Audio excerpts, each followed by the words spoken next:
Sabemos que el calor puede transformar la materia de un estado en otro.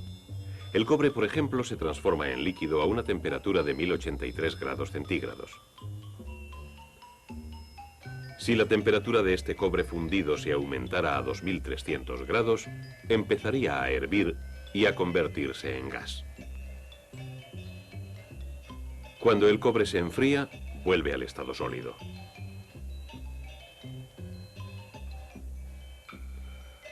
Si toda la materia está compuesta de átomos y moléculas, ¿qué podemos aprender sobre los átomos y las moléculas al observar los sólidos, los líquidos y los gases? Según la teoría molecular de la materia, todos los sólidos se componen de átomos y moléculas dispuestos de forma ordenada, denominada estructura cristalina. Esta disposición proporciona a los cristales sus formas características. Esta estructura cristalina no se observa a simple vista en la mayoría de los sólidos. Si una pieza de cobre se pule y se lava con ácido para eliminar el óxido, se puede observar al microscopio. Ahora se pueden ver los pequeños cristales que componen el cobre. Su forma ordenada es incluso más evidente con mayor aumento.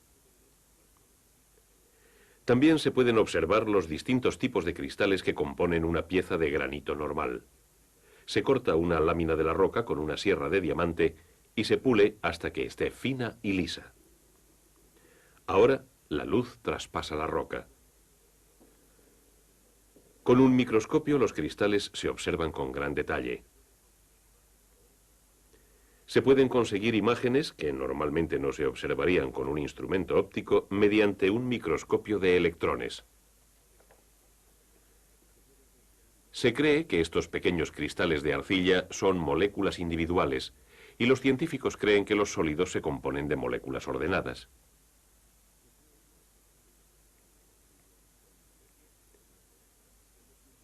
Se piensa que las moléculas de ciertos elementos, como este oro, contenían un solo átomo. Cuando se observa una fina lámina de oro a través del microscopio de electrones, se aprecia una estructura regular. Este modelo es una red de estructura cristalina y se cree que puede ser una estructura de átomos individuales de moléculas que componen el oro en estado sólido. Cada punto se considera un átomo. Cuando los átomos se encuentran en esta disposición, la materia es sólida. Vamos a utilizar estas bolas metálicas para representar los átomos de oro en su estado sólido. Si unimos una pieza de oro a otra de plata y las metemos en un horno eléctrico, podemos aprender algo más sobre el comportamiento de los átomos y moléculas en sólidos a altas temperaturas.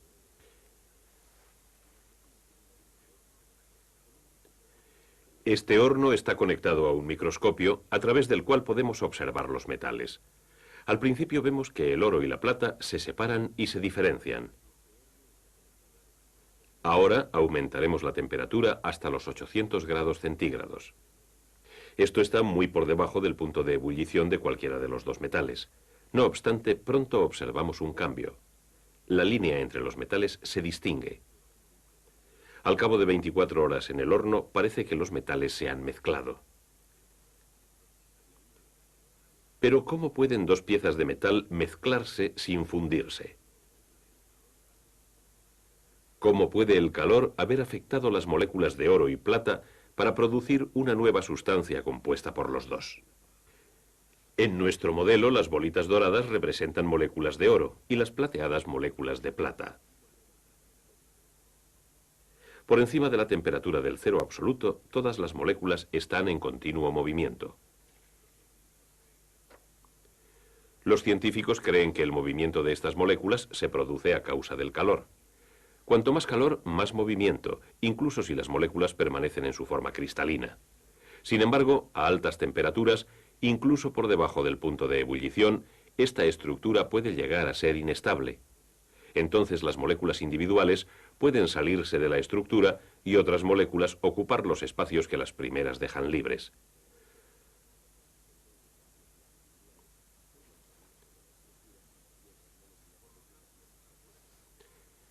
Por lo tanto, las moléculas de oro y de plata empiezan a intercambiarse.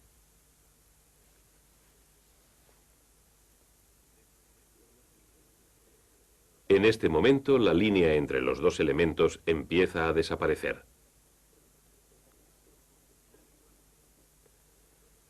Y al igual que en nuestra demostración en el horno, el movimiento molecular conduce al final a una mezcla total de los dos elementos. Este proceso se llama difusión y vemos que puede explicarse mediante la hipótesis molecular. Utilizando un trozo de hielo a temperatura ambiente, observamos la estructura cristalina de un sólido en proceso de descomposición total por el calor. El sólido pierde su forma. El proceso no modifica las moléculas de una sustancia, solo modifica la relación entre ellas. Pero si las moléculas de un sólido se encuentran en movimiento, entonces las de un líquido deben moverse aún más. Vamos a ver si podemos encontrar alguna prueba de ello. Este líquido es una solución de sulfato de cobre.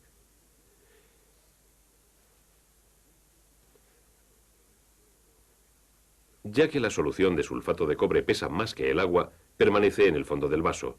Los dos líquidos se separan y se diferencian.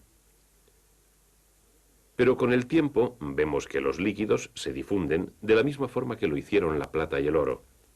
Esto puede explicarse si consideramos que el agua y el sulfato de cobre están compuestos de moléculas separadas en constante movimiento, como estas bolitas. Las bolitas no tienen una estructura regular porque representan un líquido. Con el paso del tiempo, las moléculas chocan unas con otras y se difunden, tal como ocurrió con la plata y el oro en nuestro horno. Podemos observar los efectos de las moléculas en movimiento más de cerca si colocamos una gota de leche en un portaobjetos del microscopio.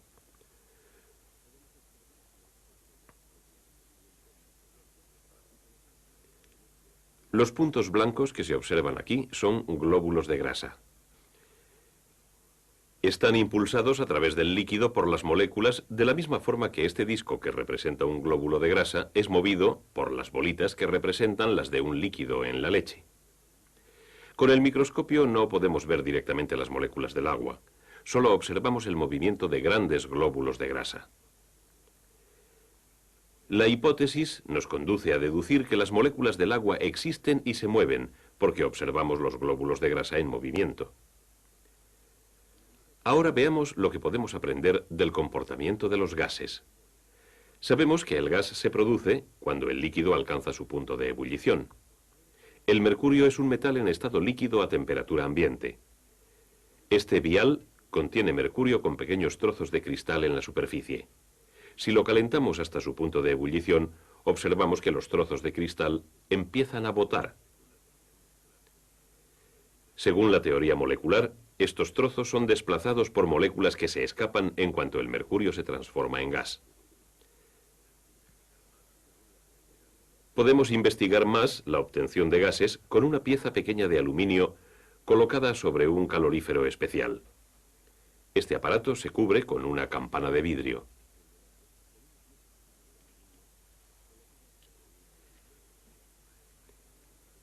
Luego se extrae el aire. Tras crear el vacío dentro de la campana, se conecta el aparato. Pronto se funde el aluminio y poco después hierve. Al hervir, la jarra de cristal se oscurece hasta llegar a ser casi opaca. Encontramos su interior totalmente cubierto por una película brillante.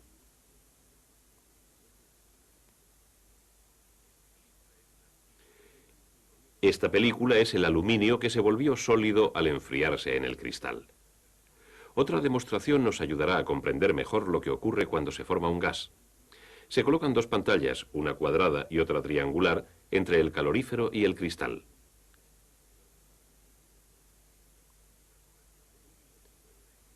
Si las moléculas de aluminio se mueven en línea recta, como hace la luz, estas pantallas no dejarán que lleguen a ciertos lugares de la jarra de cristal. Vemos cómo las moléculas oscurecen parte del cristal, pero cómo las dos áreas protegidas por las pantallas permanecen claras. Por lo visto, las moléculas sí se mueven en línea recta. Podemos aprender algo sobre la velocidad y cantidad de las moléculas que se escapan mediante este pequeño molinillo. Se le coloca al lado del calorífero y se protege un lado. Cuando se calienta el aluminio, el molinillo empieza a girar Con el aumento de la temperatura, escapan más moléculas de forma rápida. El molinillo gira más deprisa.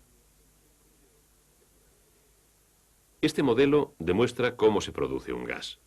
Las bolitas representan la acción de las moléculas en un líquido calentado. El calor aumenta la actividad de las moléculas. Cuando se alcanza el punto de ebullición, las moléculas se proyectan desde la superficie. Se forma un gas. A cámara lenta observamos que las bolitas se desplazan en línea recta hasta chocar entre sí o con los lados del contenedor. Ahora vamos a preparar una sustancia que permanece en estado gaseoso a temperatura ambiente. Al introducir cobre en ácido nítrico, se produce dióxido de nitrógeno, un gas marrón oscuro que se recoge con este aparato.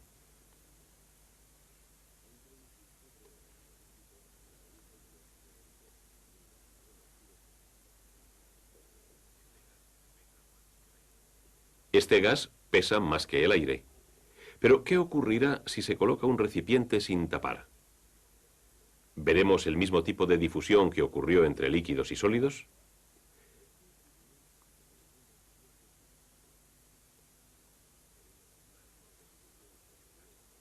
Tras 12 minutos, el gas y el aire se difunden totalmente.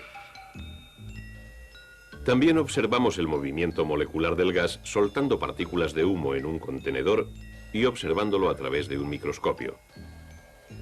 Las partículas de humo se mueven a través del gas al igual que los glóbulos de grasa a través de la leche. Este modelo demuestra que, al contrario de lo que ocurre con los líquidos y los sólidos, es fácil comprimir un gas.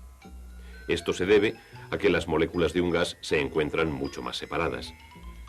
Esta jeringa llena de aire demuestra cómo el volumen de un gas puede cambiarse. Cuando se juntan las moléculas, rebotan con más frecuencia contra las paredes del contenedor y así se aumenta la presión.